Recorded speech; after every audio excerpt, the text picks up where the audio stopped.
I was the hot teacher, every student's dream girl. But the guy I helped, he doped me up. As I mumbled honey in a daze, his hands went where they shouldn't.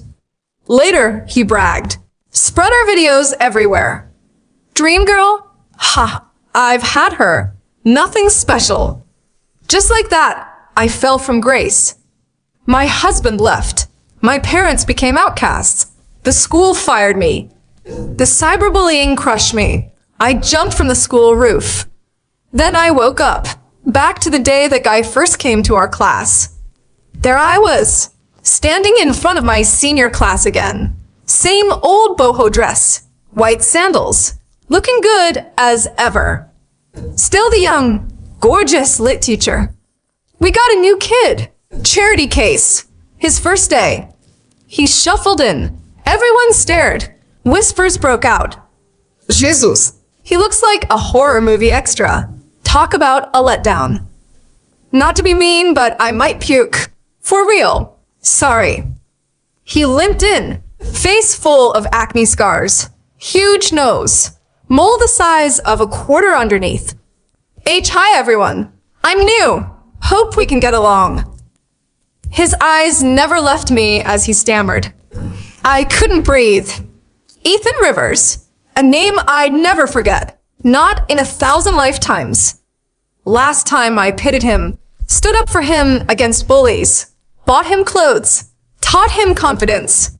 Then one stormy night, he followed me home. Stupid me let him in. He spiked my drink. I lay on the couch, called for my husband. His shaky hands unbuttoned my shirt. Then I blacked out, helpless. Next day, I woke up bruised, ran to the cops, but he'd vanished. For days, I was a wreck, jumping at shadows. Then I saw it, high-def video, every group chat, caption read, Dream girl, please, had her, nothing special. It was me in the video, whimpering, sobbing, begging. The internet exploded. See, I'd gone viral before. Some candid shot. They called me the girl next door. The unattainable dream. Hashtag dream teacher seduces student, hashtag disgrace to the profession. He never owned up, just hid in the shadows, giggling like a creep, sending anonymous texts. Miss Summers, we're both in the gutter now. Be with me. I'll treat you right. I couldn't take it. The online lynch mob. So I climbed to the school roof and jumped. 3 months pregnant. From everyone's dream to public enemy number one, rock bottom. But now, standing at that podium again, watching him in the back row, I felt fate shifting, my chance for payback. He looked up, thick accent. The bubbling spring is voiceless in its flow. In shadow of the trees, a fountain plays. Miss Summers, I'm Ethan Rivers. The class lost it. Dude, seriously? You know our teacher's Ms. Olivia Summers, right? He froze, then flashed a shy smile. Our eyes met, chills down my spine. I played it cool. This time he knew nothing. I could stop it all. New kid. Anyone want to sit with him? He'd started late, already 20. Built big, face like it went through a meat grinder. Dead silence. No volunteers. Then Megan, class rep, raised her hand. Miss Summers, I'm class rep. I should set an example. I'll sit with him. Megan's face? Kind, honest, just like I used to be. I shot her down cold. Heard your grades sucked before transferring. Don't want to hold Megan back. Take that empty seat in the back. Plenty of spots open. I'd picked the worst option. He looked shocked, like he couldn't believe I was throwing him under the bus. Ethan's lips twitched. He mumbled, How? Miss Summers looks so nice. Why is she picking on me too? Every word made my skin crawl. After class, I bolted to the staff room, back soaked in sweat. Didn't even notice as I chugged scalding tea. Mind racing. Quit now. Run. I'd fought hard for this job. Sleepless nights studying. They never switched teachers in senior year. Not with finals coming. Why give it all up because of him? I sat there, dazed, until home time. Michael picked me up, waited half an hour in his car, saw me coming, rushed to open the door, pulled me close. Babe, you look terrible. What's wrong? His familiar warmth. I lost it, sobbed like crazy. We've always been solid. Last time we fake divorced to protect me from the hate, moved to a new city, fresh start. Later, when he saw how broken I was, he went after Ethan, knife in hand, but Ethan used his grandma as a shield. Michael got played, bled out on the street. Now, looking at his handsome face, no tragedy yet. I wiped my tears, forced a smile. It's nothing, just feeling off. Let's go home. Michael wasn't buying it, dragged me straight to the hospital. Couldn't talk him out of it. An hour later, rushed blood test results. I was pregnant. Turns out, I was already carrying Michael's baby. When he found out, Michael swept me up, spun me around. Babe, this is amazing. We're having a baby. Hope it's a girl, a mini Olivia, beautiful and sweet like you. I smiled through tears, made a silent promise. This time, I'd protect our happiness, no matter what. Next day, I went to class as usual, voice still hoarse, brought a clip-on mic. Loud voice drowned out my messy feelings. Didn't even look his way, just taught like normal. Few quiet days passed. Then Thursday afternoon, just finished my last class, heading to the staff room. Group of girls blocking my path, helping Ethan along. He'd been roughed up, reeked of toilet water, bruises everywhere, limping worse than ever. But I knew better. This poor me act? Just a mask, hiding the monster underneath. He was strong, never fought back, let the bullies have their way, never made a sound. Long, dirty nails, left hand a mess, skin peeled off his index finger, nasty wound. Miss Summers, Ethan got beat up. His finger skin is falling off. What do we do? Girls in our class, always playing hero, standing up for the underdog. Ethan gave me puppy dog eyes, nose scrunched in pain. Oily sheen made me want to gag. Help me, Miss Summers, please. I was about to brush them off, send him to the nurse. Then Jenny, our class monitor, spoke up. Miss Summers, don't you have a first aid kit in your office?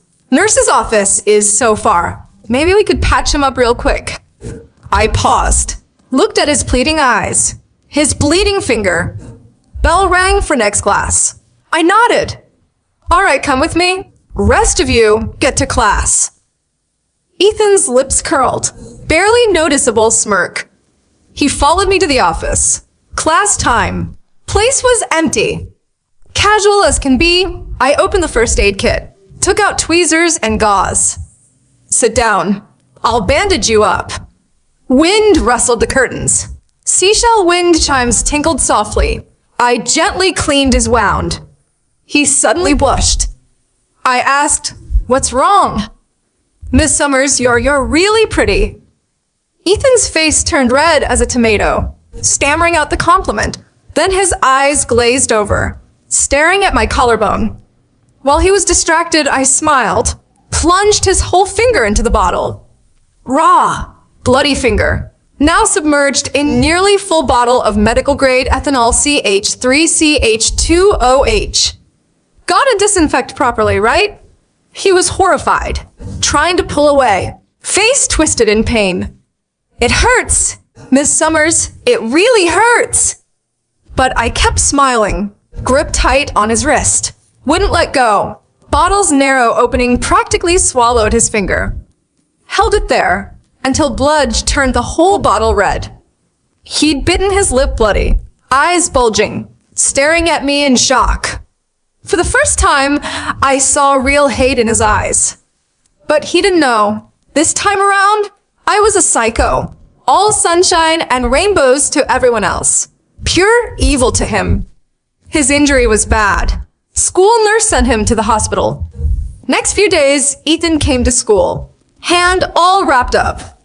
Tried hard in my class, always raising his hand, answering questions. I ignore him completely. Even when he won first prize, school computer competition, brought glory to our class, I didn't say a word. His eyes changed from eager to dark. Once came to ask me directly, "Miss Summers, why don't you ever notice my efforts, no matter how hard I try?" I swiveled in my chair, didn't even look at him. If kindness only bred betrayal, this time I didn't mind being the villain, as long as I could protect myself. Because you don't deserve it. Some things can't be changed by trying, like your disgusting inner self, even uglier than your face. Even now, I had good reason to say this. Few days ago, on my way home from work, caught him torturing a stray cat. By the time I found them, little white cat was already dead, scalded by boiling water. He'd smiled and said, "This stuck-up cat scratched me. How could a cat be better than a human?" Now, Ethan glared at me, hate in his eyes, hands clenched under his sleeves. I didn't care, kept giving him the cold shoulder.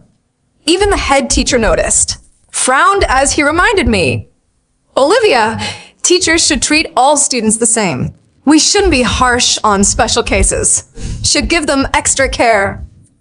But I didn't hold back, said right in front of Ethan, "What's so special about him? He has hands and feet. He's mentally sound. If we give him special treatment, is that fair to the other students?" He started to hate me, spread rumors, said I had a wild private life, that I was seducing the principal, that sort of thing. But on the surface, he'd still flash me a grin, say hi when he saw me. As autumn turned to winter, Ethan started wearing shabby coats, ripped jeans, stuck out like a sore thumb. I'd heard he was orphaned young, raised by his grandma, spoiled rotten. On my 25th birthday, I won the city's Outstanding Teacher Award. Double celebration. I had a great rapport with my students. This was the job I'd always dreamed of. Several students chipped in, bought me a huge, gorgeous bouquet. I accepted with a big smile. Megan, Jenny, you both made top 10 in the recent mock exam. Didn't you two want to be desk buddies before?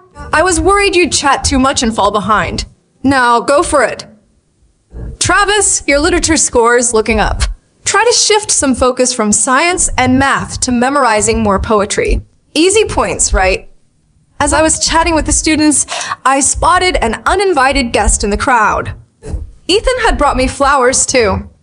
Whether by accident or design, it was a single white rose. Petals crushed and oozing sap. Hideous.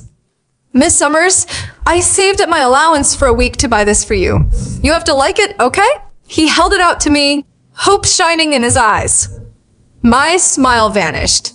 In front of all the teachers and students in the office, I picked it up with a tissue, dropped it on the floor, wrinkled my nose in disgust. Filthy. Ethan's lips quivered, but he bent down, picked up the flower without a word, walked away. The dark look in his eyes sent chills down my spine. But I didn't look back.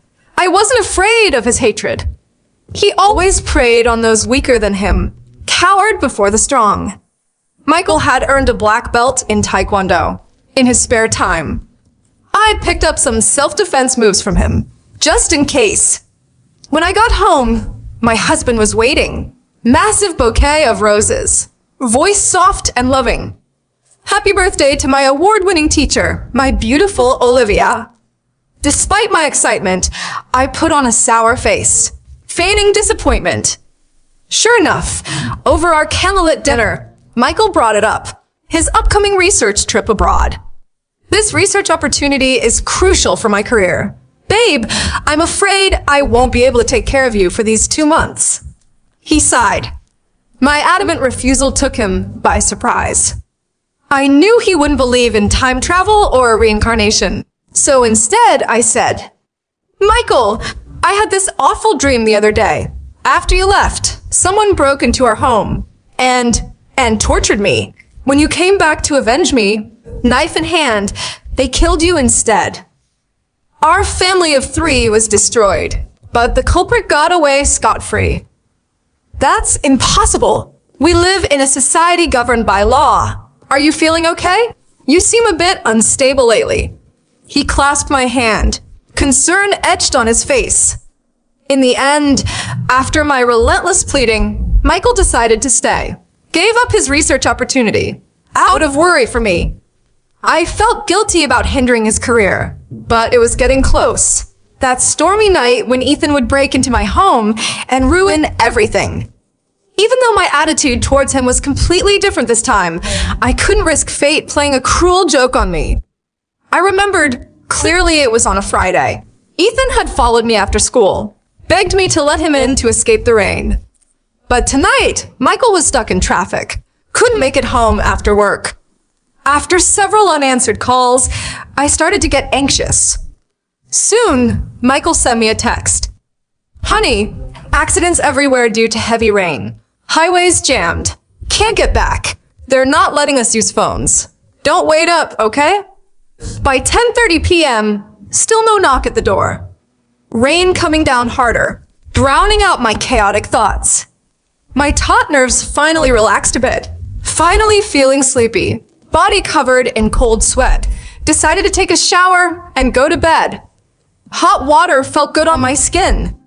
In the bathroom mirror, I saw my reflection. Delicate features, straight nose, big doe eyes with long lashes, hint of sensuality. I caressed my still flat belly. Michael always said I was beautiful. He wasn't bad looking himself. Our baby would surely be a little angel. Lost in thought, I grabbed a towel to dry off. Just then, in the steamy mirror, a dark, grinning face appeared behind me, limping closer. It was Ethan. Sheer terror washed over me. This wasn't a hallucination. He'd cracked my home security system. In my past life, when I let him in to escape the rain, he'd seen my door code. This time, to avoid bad luck, I'd changed the locks. Even installed a reinforced security door. Only my fingerprint and Michael's could open it. Had all my precautions been for nothing? Was I doomed to relive this nightmare? A cold, mud-caked hand reached in. I screamed, but my waist was suddenly gripped tight. Another hand sliding upwards. Miss Summers, it's raining outside. I'm so cold. Can you hold me?